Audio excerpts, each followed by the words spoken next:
అందరికీ నమస్కారం.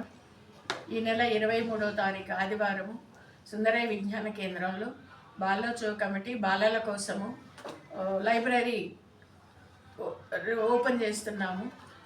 ఈరోజు పిల్లలు పెద్దలు అందరూ కూడా పుస్తక ప్రపంచాన్ని వదిలేసి మొబైల్ ప్రపంచంలోకి వెళ్ళిపోయారు.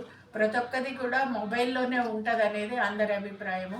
కానీ ఆ మొబైల్కి ఇచ్చేది కూడా మనిషి మేధస్సు అనేది మర్చిపోతున్నారు.